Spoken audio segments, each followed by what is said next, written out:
Assalamualaikum warahmatullahi wabarakatuh. Perkenalkan kami dari kelompok 2 Etika Bisnis Rombel keempat yang beranggotakan Muhammad Dwi Prasetyo, Alvina Alfaruk, Nisrina Afewati, dan Ira Irmawati. Di kelompok 2 Etika Bisnis ini, kami akan menjelaskan dari subbab pertama sampai subbab ketiga. Yang subbab pertama mengenai kepemimpinan yang efektif dan kepemimpinan yang etis.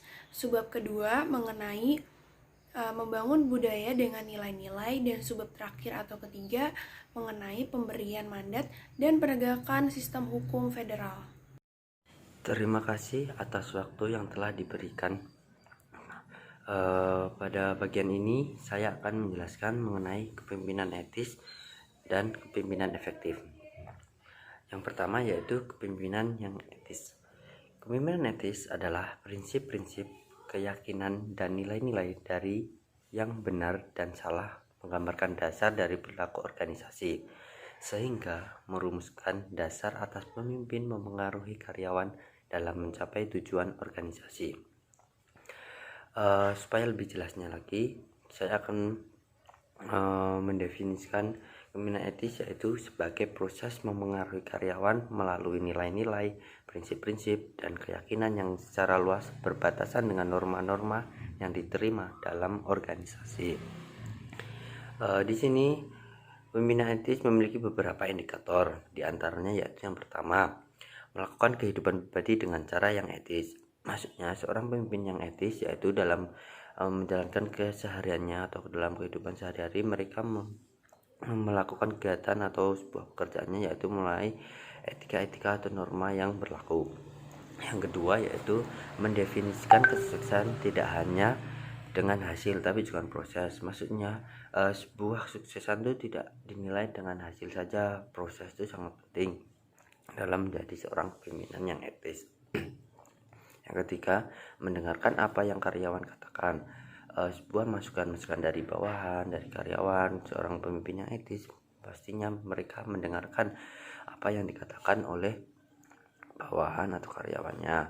Yang keempat, mendisiplinkan karyawan yang melanggar standar etika, yaitu apabila ada seorang karyawan yang melanggar etika atau norma-norma, kita wajib sebagai seorang pemimpin yang etis harus mendisiplinkan karyawan tersebut atau membenarkan atau memberitahu karyawan tersebut. Membuat keputusan yang adil dan seimbang. Seorang pemimpin yang etis pastinya dalam mengambil keputusan mereka telah meninjau lebih jauh supaya keputusan tersebut dapat adil dan seimbang dalam perusahaan tersebut. Bagian yang kedua saya akan menjelaskan mengenai kepemimpinan efektif.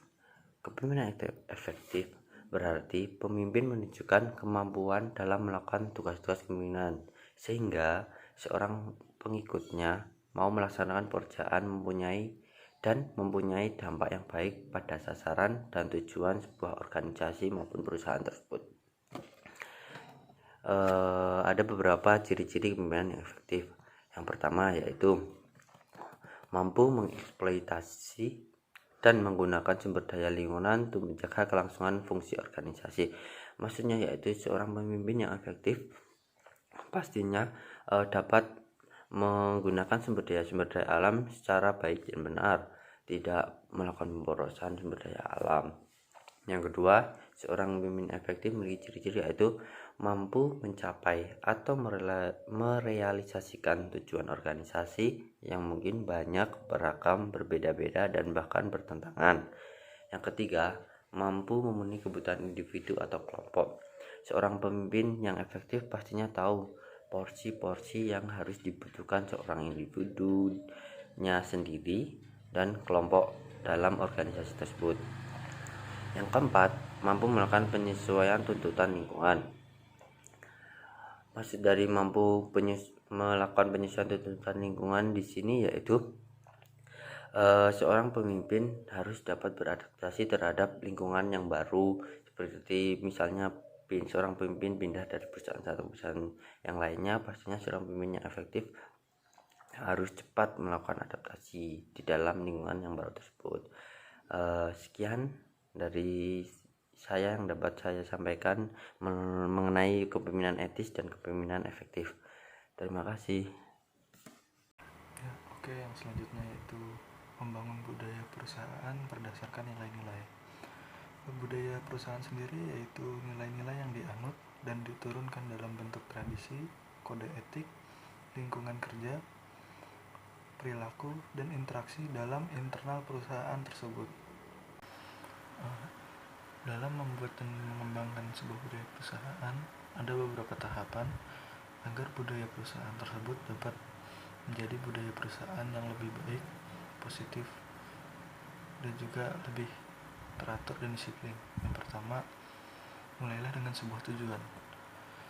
Sebelum membuat sebuah budaya perusahaan, harus diketahui dulu tujuan dan maksudnya dari penciptaan budaya perusahaan tersebut untuk apa. Tidak semata-mata hanya untuk mencari keuntungan sebagai sebuah perusahaan, tapi juga harus ada sisi-sisi positif yang lainnya.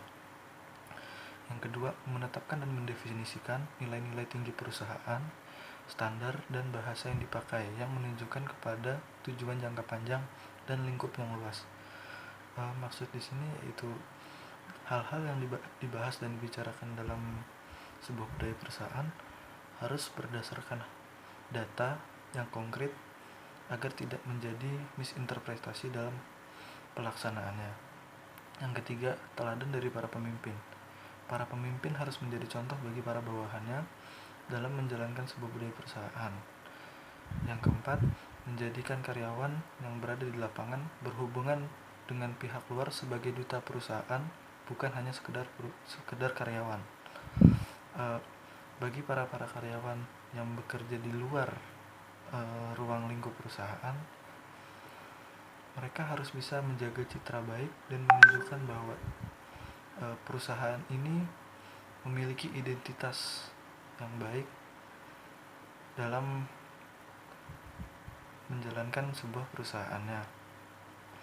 Yang kelima, berjalan dengan ketulusan, kejujuran, dan kebenaran. Tentunya dalam hal ini wajib dilaksanakan oleh sebuah perusahaan. Banyak perusahaan yang menganggap bahwa menjalankan bisnis berdasarkan kejujuran itu hanya mendatangkan kerugian, walaupun sebenarnya banyak hal-hal baik dan hal positif lainnya yang akan datang. Yang keenam, bentuklah karakter yang baik dan kuat pada diri setiap karyawan selain keterampilan dan keahlian. Pendidikan karakter di sini yang dikembangkan berarti dari sisi karyawan, tidak hanya dari segi skillnya saja, namun juga dari segi karakter, kepribadian, dan lain sebagainya, agar membuat perusahaan sendiri menjadi budaya perusahaan yang lebih positif dan sebagainya. Pernyataan misi, kode perilaku, dan pernyataan nilai-nilai. Perwujudan pokok dalam kepemimpinan yang etis adalah artikulasi nilai-nilai bagi perusahaan. Perusahaan harus menentukan misinya. Jika terdapat ketidakadaan nilai, maka yang dipandang adalah keuntungan dengan cara apapun. Yang di sini yang tadi saya sudah sampaikan bahwa untuk membuat sebuah budaya perusahaan harus ada nilai yang diambil agar perusahaan itu tidak berorientasi selalu kepada keuntungan yang akhirnya akan membuatnya melakukan cara apapun untuk mendapatkan keuntungan tersebut. Yang ketiga, untuk menyediakan arahan yang konkret, sistem manajemen risiko diciptakan dalam mengambil keputusan internal. Setiap keputusan yang diambil ada risikonya. Misalkan seorang pemimpin mengambil keputusan A, mereka mempertimbangkan pada risiko yang ada dari setiap opsi pilihan-pilihan keputusan yang diambil, dan para pemimpin pun melakukan pertimbangan yang sangat berat dan lama dan memilih opsi keputusan dengan risiko yang lebih kecil. Menilai dan memantau kebudayaan perusahaan atau yang disebut dengan audit. Mengukur, menilai, dan memantau budaya sangat diperlukan bagi perusahaan karena dapat mendorong orang-orang dalam organisasi untuk memperhatikannya. Kemudian, pemantauan dan audit etika jika dilakukan secara terus-menerus dapat menjadikan organisasi untuk dapat mendeteksi dan mencermati permasalahan yang tersembunyi perusahaan yang berpeluang untuk terjadi. Perilaku dan tingkah laku yang tidak etis pada akhirnya akan menempatkan sebuah perusahaan pada risiko dan akan menjadi penyebab tidak tercapainya sebuah tujuan perusahaan. Segala hal yang menjadi penentu untuk pencapaian tujuan perusahaan harus diperiksa secara konsisten dan menyeluruh. Audit budaya mendorong dihasilkannya nilai bagi pemangku kepentingan dengan mendorong organisasi untuk mengelola risiko secara proaktif dan segera mengoreksi kegagalan pengendalian internal sebelum keadaan menjadi lebih buruk. Assalamualaikum warahmatullahi wabarakatuh. Perkenalkan, nama saya Nisrina Afifawati, NPM 1910103139. Saya dari kelompok 2 Etika Bisnis Rombel Kampat. Slide kali ini saya akan membahas tentang subbab ketiga mengenai pemberian mandat dan penegakan sistem hukum budaya Federal Sentencing Guidelines.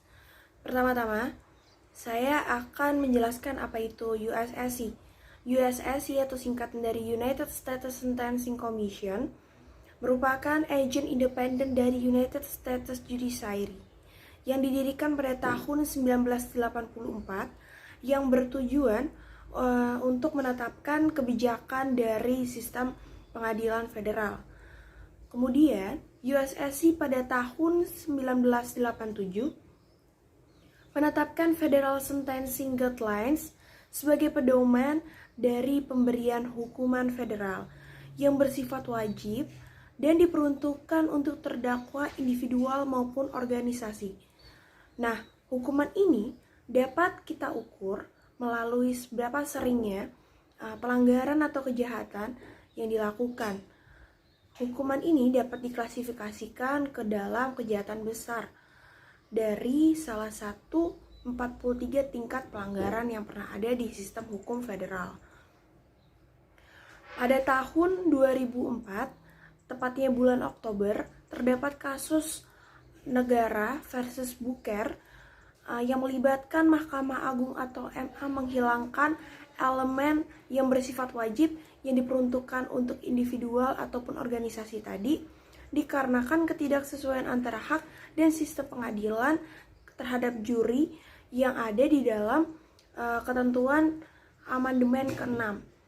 Nah, USSC atau United States Sentencing Commission ini mencatat due diligence and promotion merupakan budaya organisasi yang menetapkan 7 persyaratan minimal untuk memperefektifkan program sistem pengadilan federal ini.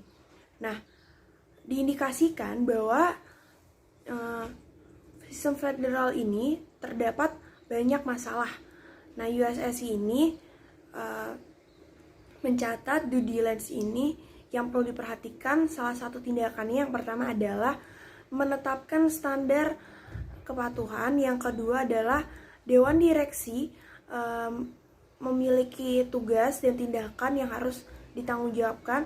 Yang ketiga adalah tidak mendelegasikan tanggung jawabnya kepada orang yang beresiko tinggi. Yang keempat, mencari pejabat dan dispesifikasikan sebagai pengawas. Yang terakhir adalah mengkomunikasikan secara efektif kepada seluruh karyawan dan agen. Terima kasih telah menyaksikan presentasi dari kelompok 2 Etika Bisnis Rombel Kampat.